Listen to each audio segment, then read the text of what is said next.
যে আমিও তোমাদের মতো অ্যাডমিশন টেস্টে মেডিকেল কোচিং করেছিলাম। মেডিকেল কোচিং করার পরে আমার স্বপ্ন ছিল ডাক্তার হব, কিন্তু হয়ে গেছিলাম রোগী। আমার মেডিকেলে ওয়েটিং ছিল হচ্ছে 133, আমাদের সময় 132 পর্যন্ত মেডিকেলে নিয়েছে। তার মানে আমি হচ্ছে ওয়েটিংয়ে ছিলাম, কিন্তু চান্স হয়নি। সো একটা পর্যায়ে আমার হচ্ছে প্রসন্ন মনে আমি আসলে রাস্তা দিয়ে হাঁটতেছি। একবার আমাদের এক বন্ধু ছিল, সে হচ্ছে মেডিকেল কোচিং করে বুয়েটে ফার্স্ট হয়েছিল, মেডিকেলে হয়েছে হচ্ছে 13তম। তো আমার বাড়িতে আসছে, আসার পরে সে বলতেছে যে হচ্ছে দোস্ত আমার তো মন খারাপ। আমি তাকে জিজ্ঞেস করলাম কেন? কয় বলিস না দোস্ত, আমার টার্গেট ছিল মেডিকেলে ফার্স্ট হবো, হয়ে গেছে 13তম। এই কথা শোনার পর আসলে আমার যতটুকু বেঁচে থাকার ইচ্ছা ছিল আমি সাথে সাথে বাথরুমে চলে গেলাম।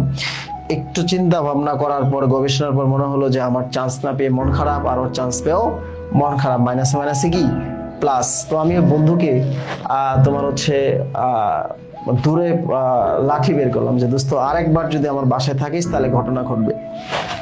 এই ঘটনা ঘটার পর সে হচ্ছে সাথে সাথে বাসা থেকে চলে গেছে। আমি বিকালবেলা হাঁটতেছিলাম, হঠাৎ আমার এক বড় ভাইয়ের সাথে দেখা। বড় ভাই রাজশাহী মেডিকেলে পড়তো। তো বড় ভাইকে বললাম, ভাই আমি তো চান্স পাইনি, আমি তো বাঁচবো না, জীবন শেষ। তখন সে বলতেছে, গাধা তার মেডিকেলে চান্স আনার জন্য তো মন খারাপ। আমি তো এখন রাজশাহী মেডিকেলে পড়ি না, আমি 1 বছর গ্যাপ দিয়ে ঢাকা বিশ্ববিদ্যালয়ে ভর্তি হয়েছি, মেডিকেল আমার ভালো লাগে না। এই কথা শোনার পর আমার জীবনে যত দুঃখ ছিল সব শেষ। আমি সাথে সাথে আচ্ছা বললাম, ভাই কি করতে হবে বলেন। কই গাধা তোর ঢাকা বিশ্ববিদ্যালয়ে কতদিন বাকি আছে? বললো ঢাকা বিশ্ববিদ্যালয়ে 16 দিন বাকি আছে। 16টা দিন তুই সূর্যের আলো দেখবি না। বিশ্বাস করো, ওই 16টা দিন আমি আর সূর্যের আলো দেখি নাই। কেমিস্ট্রি অ্যান্ড বায়োলজি আমার সুপার প্রিপারেশন ছিল, 60-এর মধ্যে আমি 59 পেয়েছিলাম। ম্যাথ ফিজিক্সের অবস্থা আমি সূত্রগুলো দেখে গিয়েছিলাম, অর্ধেক মার্ক পেয়েও আমি ঢাকা বিশ্ববিদ্যালয়ে চান্স পেয়ে গেলাম। যখন ঢাকা বিশ্ববিদ্যালয়ে চান্স পেয়ে গেলাম আমার একটা কনফিডেন্স বাড়লো। বাট হচ্ছে আমি জানি যে ঢাকা বিশ্ববিদ্যালয়ে আমার এক্সপেক্টেড সাবজেক্ট হয়তো আমি পাবো না। এরপর আমি হচ্ছে বাংলাদেশ কৃষি বিশ্ববিদ্যালয় পরীক্ষা ছিল, কৃষি বিশ্ববিদ্যালয় ভর্তি পরীক্ষা। তখন হচ্ছে তোমার নেটওয়ার্ক একটা কোশ্চেন ব্যাংক ছিল। তো নেটওয়ার্ক ওইটা হচ্ছে এক বড় ভাই বললো যে ওখানে কাজের বুয়া জানতো যে নেটওয়ার্ক পড়তে হয়, তো ওইটা তখন নাম ছিল আলাদা।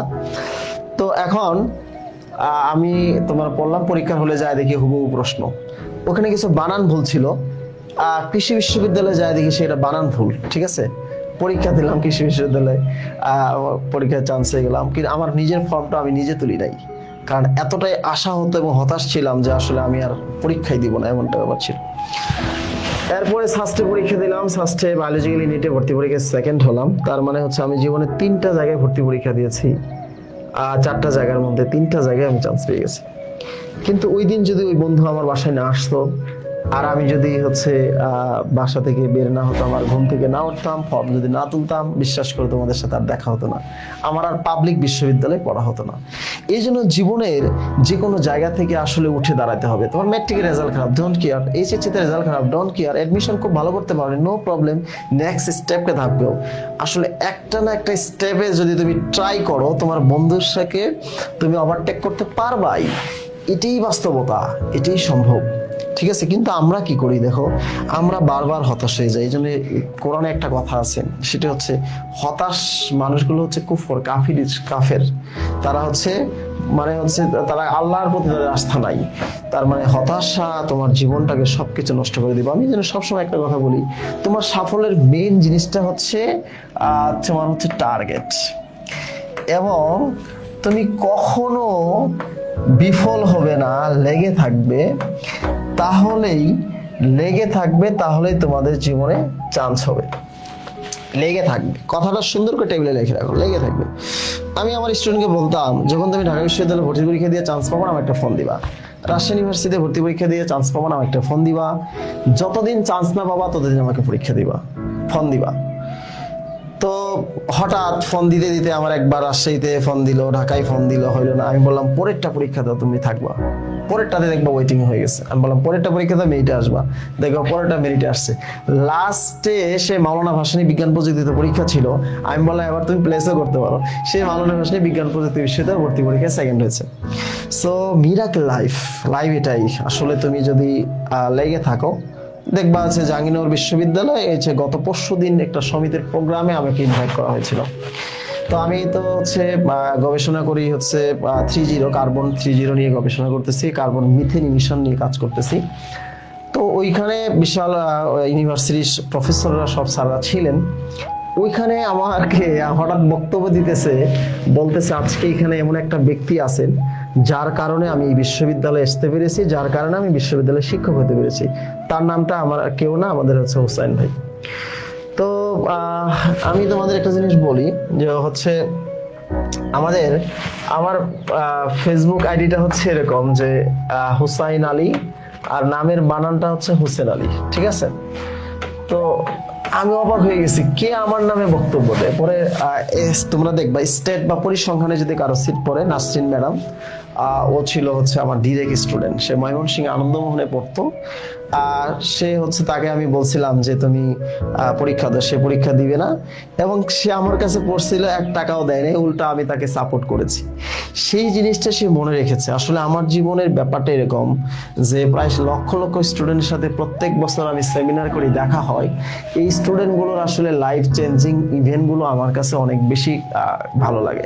সো আমি আসলে তোমাদের সাথে এই যে আজকের ক্লাসটা তোমার হচ্ছে হয়তো জীবনের কিছুই না, বাট আজকের ক্লাসটা তোমার লাইফটা চেঞ্জ করে দিতে পারে যদি তুমি আমার একটা কথা মনে রাখো, সেটা হচ্ছে যে life not finish here, life start from the university. তোমার নেক্সট নেক্সট অ্যান্ড নেক্সট। আমি এই জন্য বলি যে টার্গেট যখন নেক্সট, ঠিক আছে, আগের চেয়ে ইফোর্ট তখন বেস্ট, ঠিক আছে? টার্গেট যখন নেক্সট, ঠিক আছে, টার্গেট যখন নেক্সট। আমি কি করব, স্লোগানটা সবাই ফেসবুকে স্ট্যাটাস দিতে পারো, টার্গেট যখন নেক্সট, ইফোর্ট, টার্গেট যখন নেক্সট, ইফোর্ট দিব বেস্ট, ঠিক আছে? ইফোর্ট দিব বেস্ট, এই কথাটা মনে রাখতে হবে। আমি বারবার ভেঙে পড়ি, সমস্যা নাই। দেখবা ইউনিভার্সিটিতে সবচেয়ে কষ্টে যে চান্স পায় ওয়েটিং থেকে লাস্ট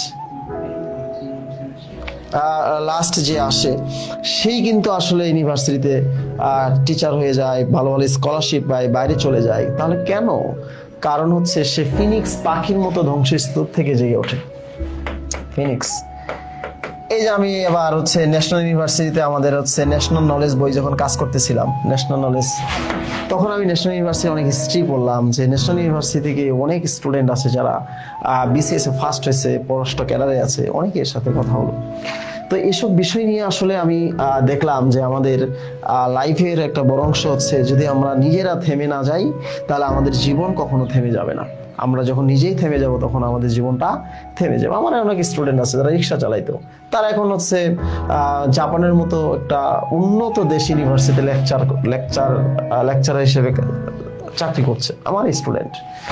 সো এমন অনেক ঘটনা আছে যে আমার স্টুডেন্ট হচ্ছে সেমিনারে ক্লাস নিচ্ছে, আমি তার মানে হচ্ছে স্টুডেন্ট হিসেবে ক্লাস করতে গেছি, এরকম হয়েছে। সো তোমরা আমাদেরকে সেরিয়ে যাওয়া, সো কখনোই লাইফ থেকে মানে লাইফ শেষ এই কথাটা বলবো না। লাইফ ব্যাপক সম্ভাবনা, বিশাল সম্ভাবনা আছে লাইফের, ঠিক আছে? সো আমরা এখন আসি, সেটা হচ্ছে যে তোমাদেরকে বলবো যে তোমার সাথে আমার যেন সম্পর্কটা শেষ পর্যন্ত থাকে। সেজন্য তোমাদেরকে আমি একটা জিনিস বলতে চাই যে তোমরা হচ্ছে তোমাদের নোট স্লাইড নোটগুলো একটু যদি একটা পোস্ট দাও, অন্য বন্ধুরা একটু জানতে পারবে। সেটি হচ্ছে আমরা আমাদের যে কৃষির সব আলোচনা যেখানে হয় আমাদের গ্রুপটাতে, সেখানে একটু তোমরা দিবা। আচ্ছা, আমাদের ওয়েবসাইটে নোটগুলো শেয়ার থাকে। আচ্ছা, আর এটা হলো আমাদের পেজ, আর এটা হলো ইউটিউব চ্যানেল, আর এটা হচ্ছে কন্ট্যাক্ট নাম্বার, ব্যাপারগুলো থাকে।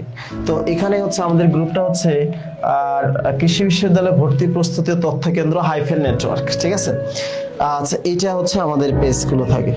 হ্যাঁ, আচ্ছা, পেজে ঢুকলে পেজের প্রোফাইলে তোমরা গ্রুপটা পাবা, এই পেজে যদি তোমরা ঢুকে যাও, ঠিক আছে? সো তোমরা ভালো থাকো। আরেকটা জিনিস ঘোষণা দিয়ে দিয়েছিলাম, সেটা হচ্ছে তোমরা যদি বইগুলো আসপেক্টে কোনো বই লাগে তোমরা পরিচয় দিব। ভাইয়ের ক্লাস করেছিলাম জাহাঙ্গীরনগর বিশ্ববিদ্যালয় আমাদের স্টলগুলোতে, বিশেষ করে ঢুকে হাতের বাম পাশে দেখবা জামালপুর সমিতির স্টলে থাকে, সেখানে ঢুকে হাতের বামে তোমরা হচ্ছে সেখানে স্টলে গেলেও হচ্ছে তোমরা রেস্ট নিতে পারবা, থাকতে পারবা, ঠিক আছে? সো আমরা তোমাদের এই অবস্থায় আসলে আর কিছু বলার নাই। তোমাদেরকে আমি দুটো জিনিস দিতে চাই, সেটা হচ্ছে যে পিডিএফ সাজেশন, টোটাল কোন কোন টপিকগুলো পড়বা, ফার্স্ট পার্ট সেকেন্ড পার্ট, পাশাপাশি হচ্ছে তোমাদের কাছে 40টা অঙ্ক, আজকে তো অঙ্ক করা নেই, প্রত্যেকটা অঙ্ক 10 সেকেন্ডে আনসার করা সম্ভব। এই 10 সেকেন্ডে যে আনসার করা সম্ভব এটা হচ্ছে তোমরা হচ্ছে এই আমাদের ওয়েবসাইট বা পেজ থেকে তোমরা একটু জেনে নিবা। আমাদের পেজে আমি অঙ্কগুলোর ক্লাসটা আমি শেয়ার করবো তোমাদের সাথে, ঠিক আছে? প্রত্যেকে সোডিয়ামের মতো অত্যন্ত সক্রিয় থাকবা, কার্বনের মতো প্রচুর স্টাডি করবা, আর হিরকের মতো দৃঢ় মানসিকতা রাখবা, তাহলেই তোমার গোল্ডের মতো সোনালী হবে তোমাদের জীবন। যদি টার্গেট থাকে এগ্রিতে আবারও দেখা হবে তোমাদের সাথে নেটওয়ার্ক 4.0-তে।